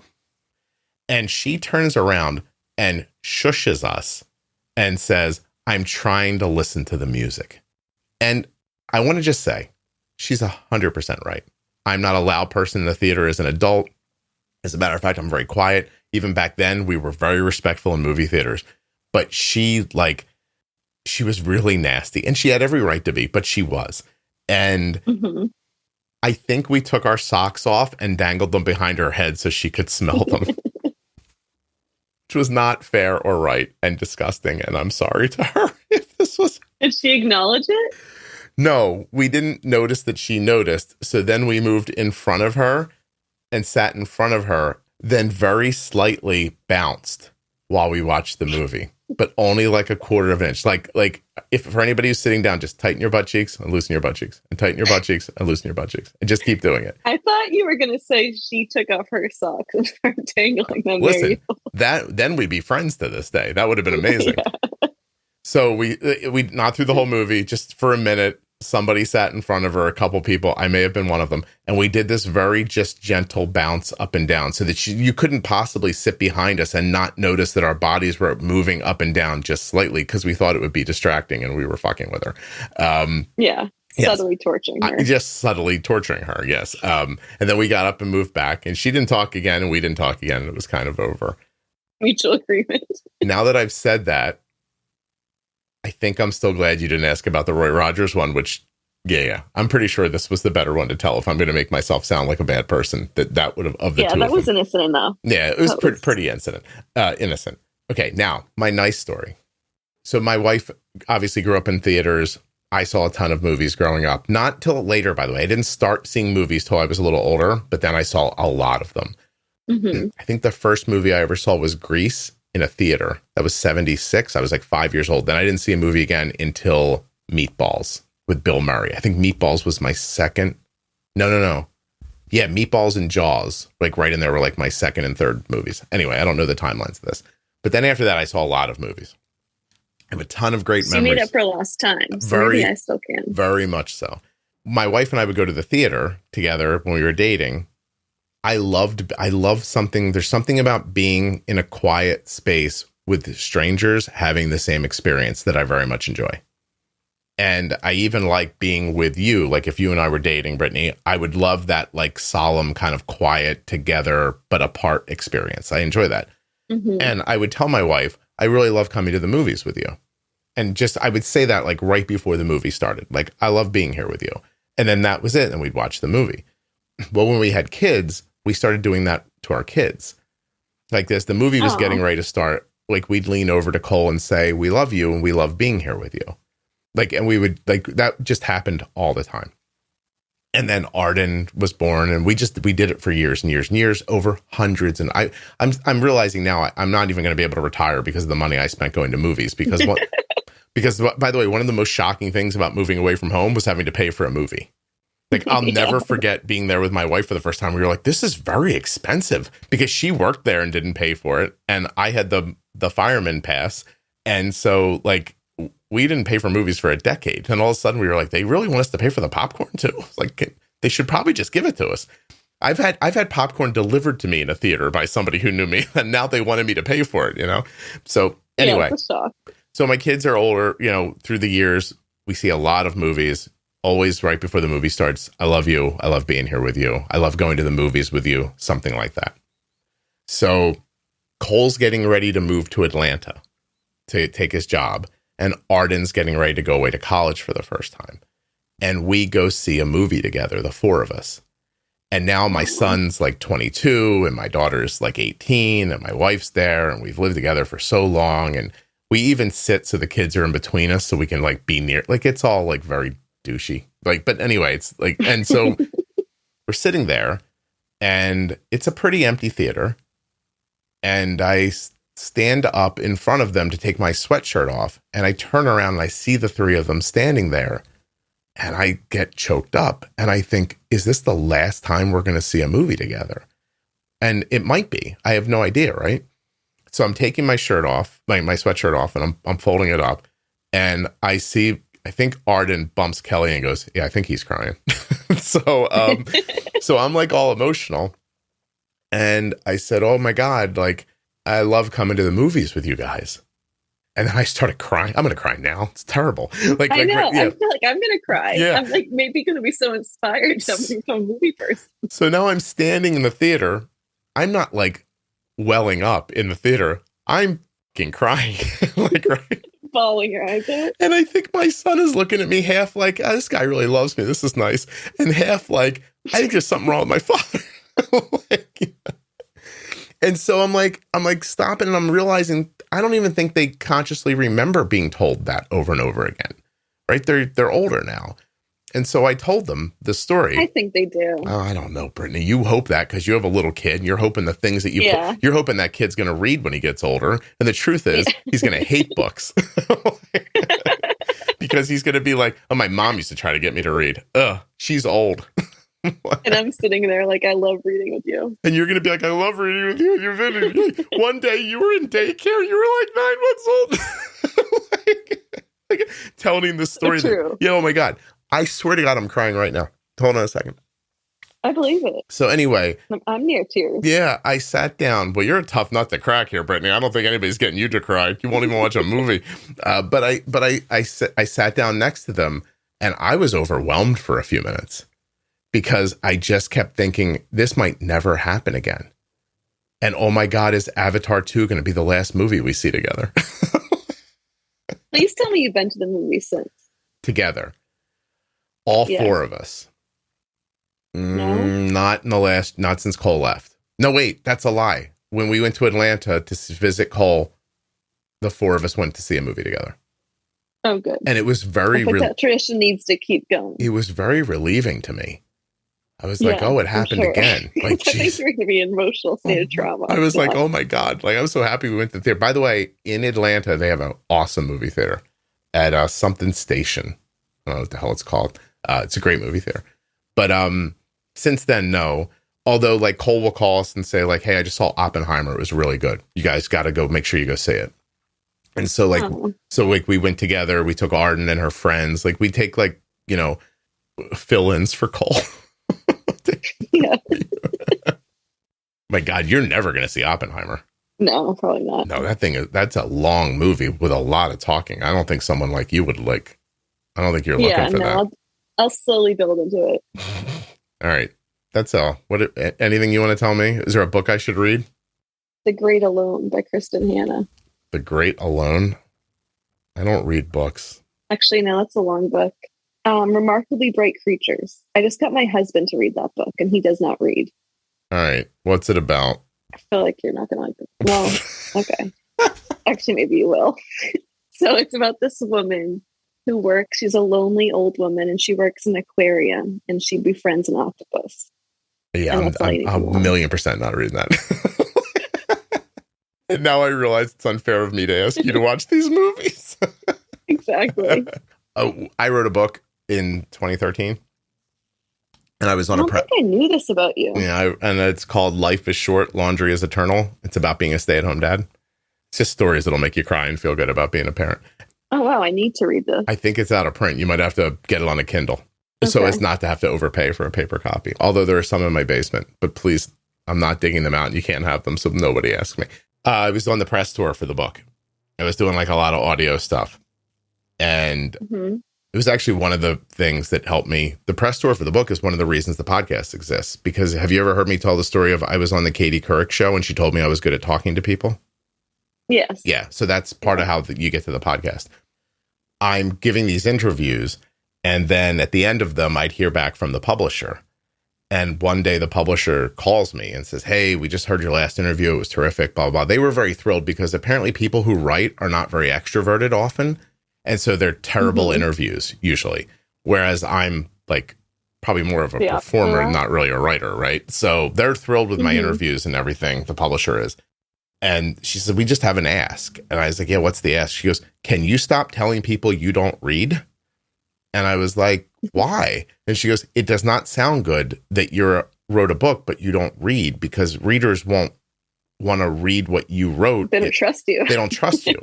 And I was like, oh, really? I'm like, I think it sounds endearing. Like, I can't even read a book, but I can write one. Like, yeah. And she goes, no, that makes you sound like an asshole. And I was like, all right, I'll stop saying that then. But anyway, Brittany, your episode's going to probably be on the, I'm going to open up a pay service for the podcast where, oh my God, listen. I can hear that. Crazy. Jesus.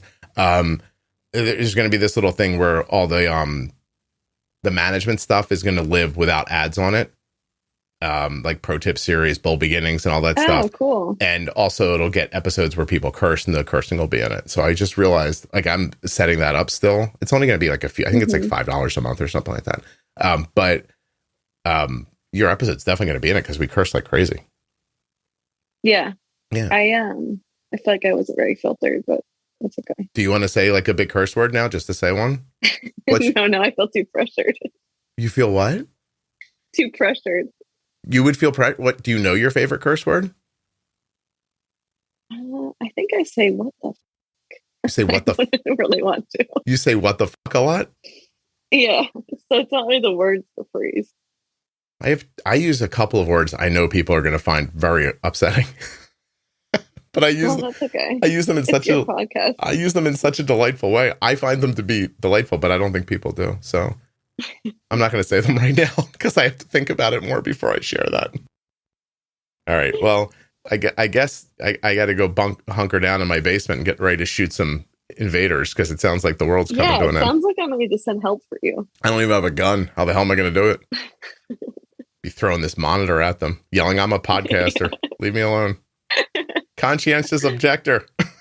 That should work. Is that even a phrase people know? Probably not. You're so young. It's crazy. Like when I say conscientious objector to you, you don't think of somebody in the Vietnam War who was there to report back but not fight? No, I don't. Oh, okay. I'm old. Never mind. I don't feel young, so I'll take that compliment. Here, listen. You are 23 years younger than I am. That makes me feel young. Yeah, there you go. That's my gift for you today. Your gift for me is this episode that I get to put ads on and feed my family with. What you think people are ever going to be like, pay me to be on the podcast? That wouldn't happen, by the way. Don't ask me. No, but some people you've had, I felt like maybe they would say that. Oh, you think some people were dicks? Is that what you're saying? No, no, you have never done that. I'm just surprised at a few of your guests that they haven't just asked. went on. Oh, okay. Oh, like more professional people. Yeah. Yeah. No, actually, using Jenny as an example, Jenny just loves reaching people with her message. Like she doesn't, I mean, in fairness. I'm sure she does. Yeah. She's the one that wrote the type 1 diabetes and pregnancy book too, right? Along with Ginger. Her and Ginger wrote that together. Yeah. Did you read that? That book was amazing. It's awesome, right? I constantly recommend that book to people. Yeah. Yeah. It's an awesome book. I can't believe it didn't come up before. This is because I was busy talking about movies a lot. Yeah, anyway. All right. I'm going to let you go because you have a baby to take care of. And I do. Yeah. And you have mom brain to get rid of. It'll go away. Right. for a little while, by the way. Hopefully. Yeah, it'll come back Fingers though. crossed. And when you get older, if my wife's any indication, it doesn't get better. That's okay. I've accepted it. Yeah. Take your vitamins. All right. Hold on a second for me.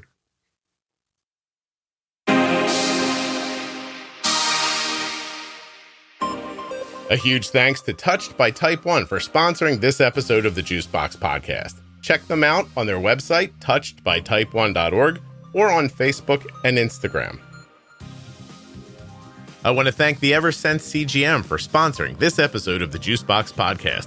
Learn more about its implantable sensor, smart transmitter, and terrific mobile application at eversensecgm.com/juicebox. Get the only implantable sensor for long-term wear. Get Eversense. Jalen is an incredible example of what so many experience living with diabetes. You show up for yourself and others every day, never letting diabetes define you. And that is what the Medtronic Champion community is all about. Each of us is strong, and together we're even stronger. To hear more stories from the Medtronic Champion community or to share your own story, visit medtronicdiabetes.com/juicebox and look out online for the hashtag Medtronic Champion. Thank you so much for listening. I hope you enjoy my full conversation with Jalen coming up in just a moment. A diabetes diagnosis comes with a lot of new terms, and you're not going to understand most of them. That's why we made Defining Diabetes. Go to juiceboxpodcast.com up into the menu and click on Defining Diabetes to find the series that will tell you what all of those words mean. Short, fun, and informative, that's Defining Diabetes. Thanks for hanging out until the end. Now you're going to hear my entire conversation with Jalen. Don't forget medtronicdiabetes.com/juicebox or the hashtag Medtronic Champion on your favorite social media platform. My name is Jalen Mayfield. I am 29 years old. I live in Milwaukee, Wisconsin, where I am originally from Waynesboro, Mississippi. So I've kind of traveled all over. I've just landed here in the Midwest and haven't left since. Nice. How old were you when you were diagnosed with type 1 diabetes? I was 14 years old when I was diagnosed with type 1 diabetes. 15 years ago. Wow. Yes. Okay. 14 years old. What are you like? Do you remember what grade you were in? I actually do, because we have like an 8th grade promotion. So I had just had 8th grade promotion. So I was going straight into high school. So it was a summer heading into high school. Was that particularly difficult going into high school with this new thing? It was unimaginable. I missed my entire summer. So I was going to a brand new school with, our community. We brought 3 different schools together. So I was around a bunch of new people that I had not been going to school with. So it was hard trying to balance that while also explaining to people what type 1 diabetes was. Did you even know, or were you just learning at the same time? I honestly was learning at the same time. My hometown did not have an endocrinologist. So I was traveling almost over an hour to the nearest, pediatrician, like endocrinologist for children. So, outside of that, I didn't have any type of support in my hometown. Was there any expectation of diabetes? Does somebody else in your family have type 1? No, I was the first one to have type 1 in my family. And do you have children now? I do not. No. Do you think you will one day? Still thinking about it, but right now I've just been traveling, focusing on my career and myself. So what do you do? What's your career? Yeah, so I am a marketing leasing specialist for a student housing company. So we oversee about 90 properties throughout the U.S. So I've been working for them for about 8 years now. And you get to travel a lot in that job? Yes, I experience a lot of travel. It's fun, but also difficult, especially with all your type 1 diabetes supplies and all your electronics. So it's a bit of a hassle sometimes. Mm-hmm. What do you find that you absolutely need with you while you're traveling, diabetes-wise? I have learned my biggest thing I need is some type of glucose. I have experienced lows, whether that's on a flight, traveling, walking through the airport. And I used to always experience just being nervous to ask for some type of snack or anything. So I felt like I needed to always have something on me, and that has made my travel a lot easier. Okay. So growing up in this small town, what was your initial challenge during diagnosis, and what other challenges did you find along the way? Yeah, I think the initial one, I felt isolated. I had no one to talk to that it was experiencing what I was going through. People would say, oh, I know this is like hard for you, but I was like, you really don't. Like, I just felt lonely. I didn't know, people were watching everything I did. It was like, you can't eat this, you can't eat that. I felt like all of my childhood had been, I don't even remember what it was like for a life before diabetes at this point, because I felt like that's the only thing I could focus on was trying to do a life with type 1 diabetes. When you found yourself misunderstood, did you try to explain to people, or did you find it easier just to stay private? I just held back. I didn't really like talking about it. It felt like it was just a repeating record where I was saying things and people weren't understanding it. And I also was still in the process of learning it. So I just, kept it to myself, didn't really talk about it unless I absolutely had to. Did you eventually find people in real life that you could confide in? I think I never really got the experience until after getting to college. And then once I graduated college and moving to an even bigger town, that's where I finally found those people where I was like, okay, there's a lot of other people that have type 1 diabetes. And, there's a community out there which I had never experienced before. Is college where you met somebody with diabetes for the first time, or just where you met more people with different ways of thinking?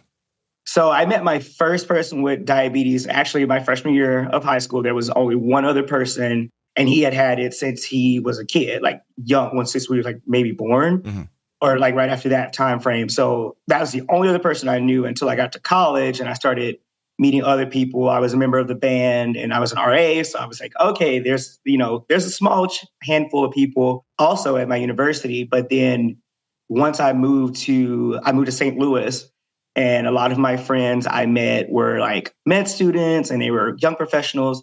And that's where I started really getting involved with one of my really close friends to this day. He was also type 1 diabetic. And I was like, that's who introduced me to all these different types of communities and technologies, and which is really what helped jumpstart my learning more with type 1 diabetes. Do you think, there was that one person in high school, but you were young. Do you really think you were ready to build a relationship and around diabetes, or did you even know the reason why that would be important at the time? I didn't. I honestly didn't think about it. I just was like, oh, there's another person in my class that's kind of going through the same thing as I am, but they've also had it a lot longer than I have. So they kind of got it down. They don't really talk about it. And I was like, well, I don't really have much to connect with them. Connect with them on. Yeah. No. So now once your world expands as far as different people, different backgrounds, different places in college, you see the need to connect in real life, but there's still only a few people, but there's still value in that, right? Correct. What do you think that value was at the time? I think it was just making me feel like I was just a normal person. I just wanted that. And I needed to know that there was other people out there with type 1 diabetes experiencing the same type of, thoughts that I was having. When were you first introduced to the Medtronic Champions community? Yeah. So about 2 years ago, I was, becoming more, I was looking around and I stumbled upon the Medtronic community and I was like, this is something I really, really, I kind of need. I said, all throughout these years, I was, afraid to show my pump. I would wear long sleeves, didn't want people to see my CGMs because I didn't want people to ask me questions. And, I just felt so uncomfortable. And then I noticed seeing these people really in the Medtronic community, they embraced it. You could see them. They weren't afraid to show it. And that was something I was really looking forward to. How is it knowing that your diabetes technology is such an important part of your health and your care and having to hide it? What did it feel like to have to hide that diabetes technology, and how did it feel to be able to kind of let it go? I refused to go anywhere. I would run to the bathroom. I just didn't want to do it in public because I felt like people were watching me. And that was just one of the hardest things I was trying to overcome. I was fresh out of college, going into the young professional world. So, going out on work events and things like that, I just didn't think to have it out because I was so afraid. But then once I did start, embracing it and showing it, that's when the curiosity came. And it was actually genuine questions and people wanting to know more about the equipment that I'm on and how does this work and what does this mean and things like that, which it kind of inspired me because I was like, okay, people actually do want to understand what I'm experiencing with type 1 diabetes. What did you experience when the internet came into play and now suddenly as easy as a hashtag and you can meet all these other people who are living with diabetes as well? Can you tell me how that is either different or valuable, I guess, compared to meeting a few people in real life? Absolutely. I think if you look back from when I was first diagnosed to now, I would have never thought of searching anything for someone with type 1 diabetes. And now it's like, it's all I see. You can easily search Medtronic Champions and you see people that pop up and you're like, wow, look at all this content. And I think that's something that kind of just motivates me, and which is how I've kind of came out of my shell and started embracing more and posting more on my social media about how I live with type 1 diabetes. And I think that's something that I hope can inspire everyone else. What was it like having more personal, intimate relationships in college with type 1? I think it was kind of hard to explain, just for example, no one really understands what a low is. And I think that was a very hard thing for me to explain. It can happen in any moment and I'm sweating. I'm just really not all there. And I'm trying to explain hey, this is what's going on. I need your help. And I think that was something that was hard for me to, I did talk to people about it. So when this happened, they were like, oh, what's going on with you? I'm like, I'm actually a type 1 diabetic. Yeah. This is what's going on. I need your help. What about once you've had an experience like that in front of someone, was it always bonding, or did it ever have people kind of step back and be maybe more, leery of your relationship? After I would tell someone I had type 1 diabetes after some type of event or anything, they were kind of more upset with me that I didn't tell them up front, because they were like, I care about you as a person. I would have loved to know this about you. It's not anything you should have to hide from me. And I think that was a lot of the realization that I was going through with a lot of people. Okay. Let me ask you this. So now we talked about what it was like to be low and to have that more kind of emergent situation. But what about when your blood sugar's been high or stubborn and you're not thinking correctly, but it's not as obvious, maybe to you or to them? Yeah. So I go through my same experiences when I have high blood sugars. I can tell, from my coworkers, for example, I didn't really talk to, I'll backtrack. When I visit multiple sites for work, I usually don't announce it. And so sometimes I'm working throughout the day. I might have snacked, forgot to take some insulin, and my blood sugar is running high. And I'm a little bit more irritable. I'm all over the place. And I'm like, let me stop. Hey, guys, I need to take some insulin. I'm sorry, I didn't tell you guys I'm a diabetic. So you may be wondering why I'm kind of just a little bit snippy. So I like to make sure I do that now going forward, because that's something I noticed, and it was kind of hindering me in my career because I was, getting irritable because I'm working nonstop and I'm forgetting to take a step back and focus on my diabetes. Right. Hey, with the advent of new technology like Medtronic CGM and other diabetes technology, can you tell me how that's improved your life and those interactions with people? Yeah, I can. I feel confident knowing that it's working in the background. As someone, and I've always adamantly said it, I have been someone that's really bad with counting my carbs. So sometimes I kind of undershoot it because I'm scared, but it allows me to just know that, hey, it's got my back if I forget something. And I think that allows me to have a quick lunch, and then I'm able to get back into the work day, because it's such a fast-paced industry that I work in. So sometimes it is easy to forget. And so I love that I have that system that's keeping track of everything for me. Let me ask you one last question. When you have interactions online with other people who have type 1 diabetes, what social media do you find the most valuable for you personally? What platforms do you see the most people and have the most good interactions on? Yeah, I've had tremendous interactions on Instagram. That's where I've kind of seen a lot of other diabetics reach out to me and ask me questions. I've commented like, hey, you're experiencing this too. But I've recently also been seeing TikToks and, finding on that side of it. I didn't, see the videos and the fun videos. And I'm like, I would love to do stuff like that, but I just never have the courage. So I'm seeing people make just the fun engagement videos now, which I love, really bringing that awareness to diabetes. Yeah. Isn't it interesting? Maybe you don't know this, but there's some sort of an age cutoff somewhere where there is an entire world of people with type 1 diabetes existing on Facebook that don't go into TikTok or Instagram and vice versa. Yeah. And I do think it's pretty broken down by, when that platform was most popular for those people by age. But your younger people, I'm acting like I'm 100 years old, but younger people seem to enjoy video more. Yes, I think it's just because it's something you see. And so it's and I think one thing, and obviously it's a big stereotype around diabetes, is you don't look like you have diabetes. And that's something I always face. And so when I see other people that are just, normal, everyday people, and I'm like, they have type 1 diabetes just like me. They're literally living their life, having fun.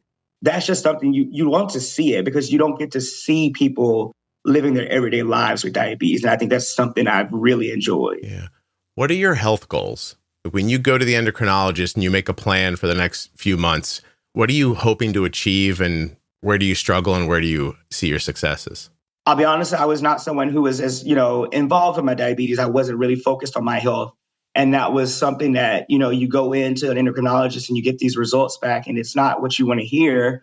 It makes you nervous. It makes you scared. And so I personally, for myself, I was like, this is my chance to change. I know there's people that are living just like me, everyday lives, and they can keep their A1Cs and their blood sugars under control. How can I do this? So I go in with, I would like to see it down a certain number of points each time. I would love for my doctor to be like, hey, I see you're entering your carbs. I see you're not having lows.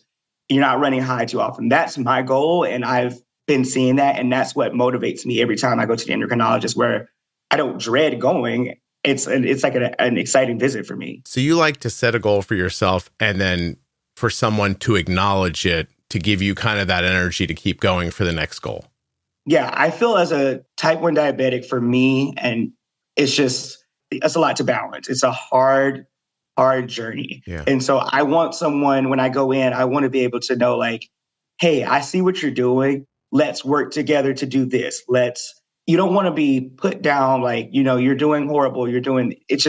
It's not going to motivate you, because you're already fighting a tough battle. Right. So just having that motivation and acknowledging the goods and also how we can improve, that's what really has been the game changer for me in the past 2 years. Jalen, I appreciate you spending this time with me. This was terrific. Thank you very much. Absolutely. Thank you. If you enjoyed Jalen's story, check out medtronicdiabetes.com/juicebox. Thank you so much for listening. I'll be back soon with another episode of the Juicebox Podcast. The episode you just heard was professionally edited by Wrong Way Recording. WrongWayRecording.com.